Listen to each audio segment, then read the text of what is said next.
ನಮಸ್ತೆ ಫ್ರೆಂಡ್ಸ್, ಇವತ್ತು ನಾವು ಒಂದು ಟೆಂಪಲ್ ಅಲ್ಲಿ ಇದ್ದೀವಿ, ಗುಡ್ಡದಲ್ಲಿ. ನಾವಿರೋ ಜಾಗ ಹೆಸರು ಇನ್ನೋಳಿ ಶ್ರೀ ಸೋಮನಾಥೇಶ್ವರ ಟೆಂಪಲ್ ಅಲ್ಲಿ ಇದ್ದೀವಿ. ಮತ್ತೆ ನೋಡಿ, ಈ ಸೈಡ್ ಅಲ್ಲಿ ನೋಡಿ ಒಳ್ಳೆ ನೇಚರ್ ಕಾಣ್ತಾ ಉಂಟು. ನೋಡಿ, ಅಲ್ಲಿ ಎಕ್ಸ್ಪರ್ಟ್ ಅಂತ ಕಾಲೇಜ್ ಉಂಟು, ಅದು ಕಾಣ್ತಾ ಉಂಟು. ಮತ್ತೆ ಅಲ್ಲಿ ಒಂದು ಹೊಳೆ ಉಂಟು ನೋಡಿ, ಅಲ್ಲಿ ಬೋಟ್ಸ್ ಎಲ್ಲ ಉಂಟು ನೋಡಿ. ನೇಚರಿನ ಮಧ್ಯದಲ್ಲಿ ಪ್ರಶಾಂತ ಜಾಗದಲ್ಲಿ ಈ ದೇವಸ್ಥಾನ ಉಂಟು.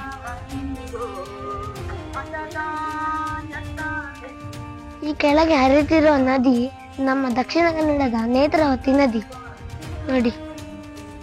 ಈ ದೇವಸ್ಥಾನ ದಕ್ಷಿಣ ಕನ್ನಡ ಜಿಲ್ಲೆಯ ಉಳ್ಳಾಲ ತಾಲೂಕಿನ ಕಾವೂರು ಗ್ರಾಮದ ಇನ್ನೋಳಿಯ ದೇವಂತ ಬೆಟ್ಟ ಎನ್ನುವ ಜಾಗದಲ್ಲಿದೆ.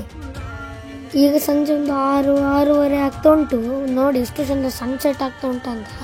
ಆ ಸೈಡೆಲ್ಲ ಮತ್ತೆ ಮಂಗಳೂರು ಸೈಡ್ ನೋಡಿ. ನಾವೀಗ ದೇವಸ್ಥಾನದ ರೈಟ್ ಸೈಡ್ ಅಲ್ಲಿ ಇದ್ದೀವಿ. ನೋಡಿ ಎಷ್ಟು ಚಂದ ನೇಚರ್ ಉಂಟಂತ. ಮತ್ತೆ ನೀವು ಆ ಸೈಡ್ ನೋಡಿದ್ರೆ ಎಕ್ಸ್ಪರ್ಟ್ ಕಾಲೇಜಿನ ಇನ್ನೂ ಸಹ ಹಿಂದೆ ನೋಡಿದ್ರೆ ವೆಸ್ಟರ್ನ್ ಘಾಟ್ಸ್ ಎಲ್ಲ ಉಂಟು. ಅದೀಗ ಮೋಡ್ ಉಂಟು, ಅದಕ್ಕೆ ಕಾಣುವುದಿಲ್ಲ. ಮತ್ತೆ ಈ ಹೊಳೆಯಿಂದ ಆಚೆ ಇರೋದು ಪರಂಗಿಪೇಟೆ. ಮತ್ತೆ ನೀವು ಮಂಗಳೂರಿನಿಂದ ಬೆಂಗಳೂರಿಗೆ ಹೋಗುವಾಗ ನಿಮಗೆ ಈ ದೇವಸ್ಥಾನ ರೈಟ್ ಸೈಡ್ ಇಂದ ಕಾಣ್ತದೆ, ಗುಡ್ಡ ಮೇಲಿಂದ. ದೇವಸ್ಥಾನದ ಮುಂದಿನ ಸೈಡ್ ಅಲ್ಲಿ ದೊಡ್ಡ ಗ್ರೌಂಡಿನ ಟೈಪಿನ ಜಾಗ ಉಂಟು ಕಾರ್ ಪಾರ್ಕ್ ಮಾಡ್ಲಿಕ್ಕೆ. ಮತ್ತೆ ಅಲ್ಲಿ ಸೈಡ್ ಅಲ್ಲಿ ಒಂದು ಬಾವಿ ಸಹ ಉಂಟು. ಬನ್ನಿ ಫ್ರೆಂಡ್ಸ್, ಹೋಗುವ ಒಳಗೆ.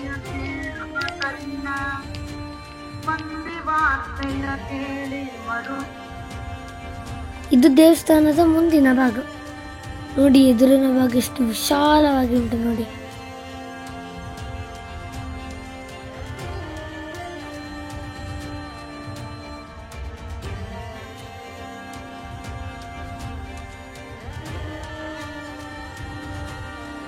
ಫ್ರೆಂಡ್ಸ್, ಅದು ಬೆಂಗಳೂರು ಮತ್ತೆ ಮಂಗಳೂರಿನ ಹೈವೇ ನೋಡಿ.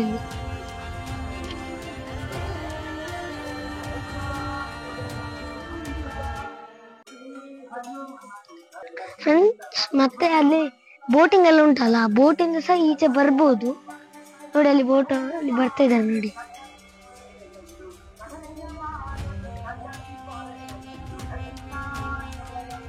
ಫ್ರೆಂಡ್ಸ್, ಅಲ್ಲಿ ಮತ್ತೆ ವಲ್ಚೇನ್ ಅಂತ ಉಂಟು, ಅಲ್ಲಿಂದ ಸಹ ಒಂದು ಬ್ರಿಡ್ಜ್ ಆಗಿದೆ ಅಂತೆ. ಇಲ್ಲಿಂದ ಮತ್ತೆ ಅಲ್ಲಿ ಕನೆಕ್ಟ್ ಬಂದಿತ್ತು. ಅಲ್ಲಿ ಹೋಗು. ವಲ್ಚೇನಿನ ಮುಂದೆ ಅಡ್ಯಾರ್ ಅಂತ ಪ್ಲೇಸ್ ಅಲ್ಲಿ ಬ್ರಿಡ್ಜ್ ಉಂಟಂತೆ. ಮೊದಲ ಬ್ರಿಡ್ಜ್ ಹಾಕೋಕ್ಕಿಂತ ಮುಂಚೆ ಎಲ್ಲರೂ ಮಂಗಳೂರಿನಿಂದ ಬರುವವರು ಕೊಣಾಜೆಗೆ ಬಂದು ಇಲ್ಲಿಗೆ ಬರ್ತಾ ಇದ್ರು. ಈಗ ಬ್ರಿಡ್ಜ್ ಆದ ಕಾರಣ ಈಸಿ. ಇಲ್ಲೇ ಸ್ವಲ್ಪ ಕೆಳಗೆ ದುರ್ಗಾ ಪರಮೇಶ್ವರಿ ಟೆಂಪಲ್ಸ್ ಉಂಟು. ನಿಮಗೆ ಹಿಸ್ಟ್ರಿಯಲ್ಲಿ ಗೊತ್ತಿರುವ ಹಾಗೆ ನಮ್ಮ ದೇಶದ ಅನೇಕ ಟೆಂಪಲ್ಗಳ ಮೇಲೆ ದಾಳಿಯಾಗಿತ್ತು. ಹಾಗೆ ಈ ಟೆಂಪಲ್ಗೂ ಕೂಡ ದಾಳಿಯಾಗಿತ್ತಂತೆ. ಆದರೆ ಈಗ ಊರಿನವರು ಮತ್ತು ಹಲವಾರು ಜನಗಳ ಪ್ರಯತ್ನದಿಂದ ಸುಂದರವಾದ ದೇವಸ್ಥಾನ ಮರು ನಿರ್ಮಾಣವಾಗಿದೆ.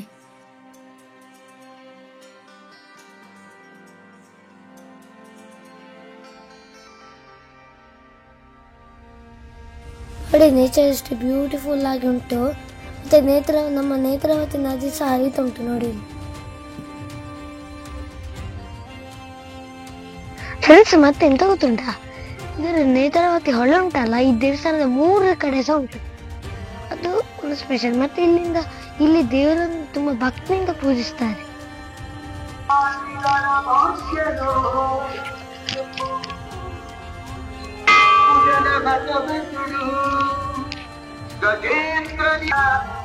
ಇನ್ನು ಹೋಗುವ ಒಳಗೆ ಬನ್ನಿ.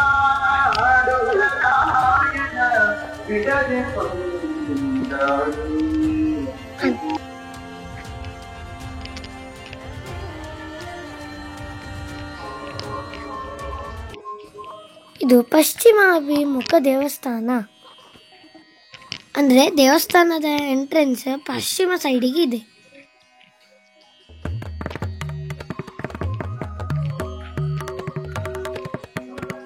ಬನ್ನಿ, ಪ್ರದಕ್ಷಿಣೆ ಮಾಡಿ ಬರೋಣ.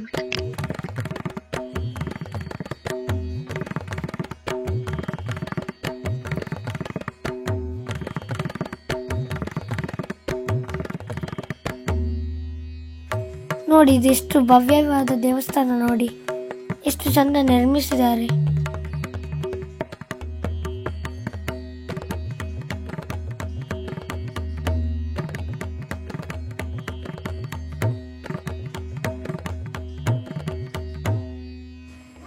ಇದು ದೇವಸ್ಥಾನದ ಒಳಗಿರುವ ಬಾವಿ ನೋಡಿ.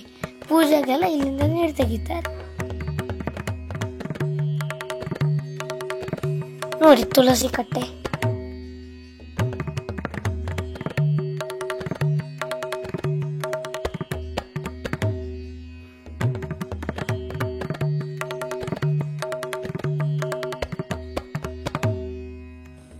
ದೇವಸ್ಥಾನದ ಹಿಂದಿನ ಭಾಗ ಅಂದ್ರೆ ಪೂರ್ವ ಭಾಗ. ಇಲ್ಲಿ ಪಾರ್ವತಿ ದೇವಿಯವರು ಇದ್ದಾರೆ ನೋಡಿ, ಮೂರ್ತಿ ಉಂಟು ನೋಡಿ.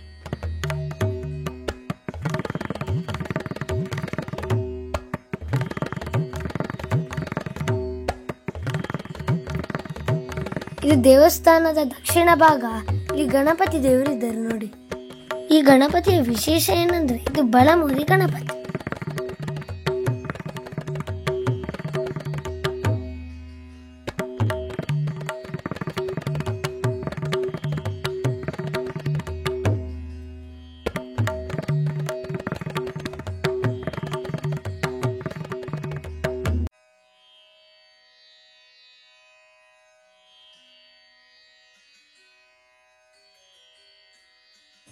ಇಲ್ಲಿ 7 ಗಂಟೆ ಆಗುವ ಮಹಾಪೂಜೆ ಎಲ್ಲ ಆಗ್ತದಂತೆ. ನಾವು ಮಹಾಪೂಜೆ ಆಗಿ ಹೊರಡ್ತೀವಿ.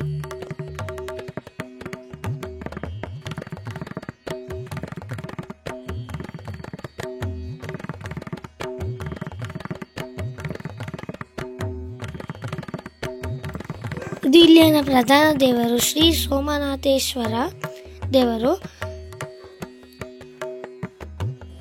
ಪ್ರಶಾಂತ ವಾತಾವರಣದಲ್ಲಿ ದೇವಸ್ಥಾನ ಉಂಟು. ನೀವು ಬಂದರೆ ಧ್ಯಾನ ಮಾಡಬಹುದು.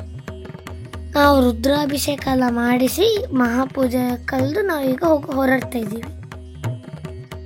ನೀವು ಕೂಡ ಈ ದೇವಸ್ಥಾನಕ್ಕೆ ಭೇಟಿ ಕೊಡಿ. ಮತ್ತು ಇಲ್ಲಿ ನಮಗೆ ಭಕ್ತಿಯಿಂದ ದೇವರನ್ನು ಪೂಜಿಸಬಹುದು.